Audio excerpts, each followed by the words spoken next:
The Bears win and lock up the #1 draft pick. What a day for the Chicago Bears. 5 straight home wins for Justin Fields in this roster. Hearing the entire crowd chant, "We want Justin, we want Justin," was exhilarating. The connection between #1 and #2, DJ Moore, has been special to watch this season. DJ's had a career year. He now has 1,300 yards and 8 touchdowns. He should be headed to the Pro Bowl. He's had one of the best seasons by a Bears receiver ever, and it's his first year here. The Bears also locked up the #1 pick, and the Cardinals stunned the Eagles. I'm going to break down what all of that means for the Bears and much more. Let's get right into it. The Bears dominated the Falcons today at home 37-17, and they've now won 5 straight games at home. Justin Fields accounted for over 300 yards on offense and 2 touchdowns with 0 turnovers. He threw some of the best passes I've ever seen from a Bears quarterback today. 2 perfect passes to DJ Moore on the first drive. His TD pass in the corner of the end zone with Jesse Bates in tight coverage was incredible. He also had a couple of touchdowns dropped. Tyler Scott struggled with drops today, and without DJ Moore, it's clear that we need more weapons at receiver, which is a perfect segue to my next topic. Today had some big ramifications for the NFL draft. The Bears had 2 more big things go in their favor today. First, the Jags beat the Panthers, locking up that #1 pick for Chicago. That means that in trading the #1 overall pick last year, Poles got another #1 overall pick the following season, a second-round pick in 2025, Darnell Wright, Tyreek Stevenson, and DJ Moore. And then if he trades down with the Panthers' #1 pick, it'll be even more. Easily one of the best trades in NFL history. Ryan Poles fleeced the Panthers. But he now has the #1 pick again, and Justin Fields is continuing to look like the answer at quarterback, setting us up to potentially trade down and collect another bounty of draft picks. This is a dream scenario for the Bears. And then on top of that, my dream of getting Marvin Harrison Jr. at wide receiver also got more realistic today. Let me explain. I believe Marv is a lock to go in the top 3 picks of the draft. As of today, he has not declared yet, but I believe he will. And right now, I think the Arizona Cardinals are the biggest threat to steal him from us. They were picking #2 heading into today, but they won. They stunned the Philadelphia Eagles and won last second. This dropped them from pick #2 to pick #4. Now, that isn't final yet. There's still 1 game to play, but the #1 pick is secured for the Bears.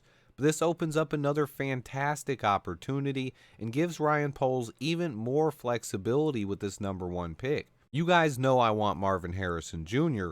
Well, we now have a chance to trade down from #1 to either #2 or #3. If things end up the way they are now, you can put those teams in a bidding war against each other, get extra picks, and still land Marvin Harrison Jr. That would be the absolute dream. But Poles could also trade down even further, get more picks, and then take someone like Rome Odunze or Malik Neighbors. He has so many opportunities at hand now. But I believe he will trade down from the #1 overall pick, getting more draft picks, at least recouping that second-round pick we spent for Montez Sweat, or loading us up with even more future first-round picks. Poles is in a perfect opportunity to now continue building this roster and putting this rebuild on the fast track. Speaking of Ryan Poles, though, this offseason is set up to be another historic one for the Bears. Ryan Poles again has a lot of cap space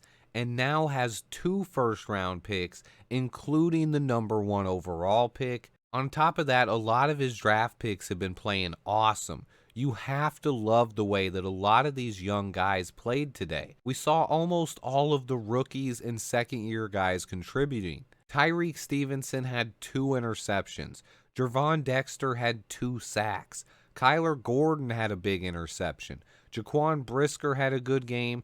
Terrell Smith even came in and filled in for Jalen Johnson, and he played well. And then on offense, Darnell Wright had another good game and multiple pancakes, and the Justin Fields and DJ Moore connection was awesome as they put the offense on their back today. But you can clearly see Ryan Poles' draft picks and additions to this roster making impacts all over the place, and I just feel comfortable with this team in Ryan Poles' hands going forward. He's already proven that he's not like previous GMs. He understands the value of draft capital and building through the draft, and he has a plan that he's stuck to the entire time that leads to the Bears taking the North and having sustained success. This is what you want from a general manager. And unlike some of these crazy fans, I don't think I'm smarter than Ryan Poles. I trust Ryan Poles' decision making, and I believe he's going to continue adding to this roster and making the Bears better. This is a team that's heading in the right direction. I've been talking about it all year, and I took a lot of heat when this team started out bad. But we have to remember that none of these guys had played together yet. There was still a lot of roster turnover, and I've said it all along, it's going to take some time to gel. We still haven't had the same 5 starters on the O-line for 3 straight games yet. That's crazy. Tev came back today, so we can close the season out with 2 straight games from the O-line, but that's still not consistent enough. We have to continue adding more weapons to this offense. DJ Moore needs help, and we have to continue getting help on the offensive line. We need a center. That's clear. I think all Bears fans know that right now. We need a new center next year. Whether it's a day 2 draft pick or a free agent signing, that position has to be addressed. And then we need more help at guard, too. Tevin Jenkins has had his injury problems, but Nate Davis has been getting whooped. He will be a Bear for at least 1 more year, but we can get out of that contract after next season. But I do think Poles needs to bring in some insurance for that position next season as well. Overall, though, as we head into 2024, there is a lot to be excited about as a Chicago Bears fan. Justin Fields looked awesome today.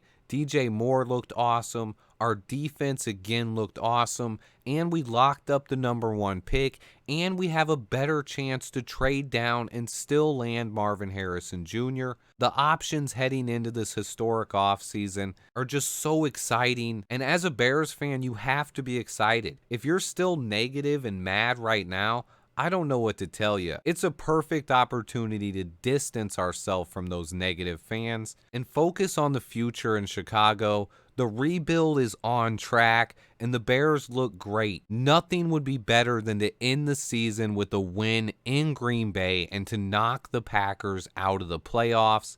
Let me know what you guys think. I'm hyped. Thanks to everybody who came by the live stream today. Super special thanks to anyone that dropped super chats, especially my guy Mitch Osborne. I appreciate all you guys. Please remember to hit that like button for me. Stay tuned, and until next time, bear down.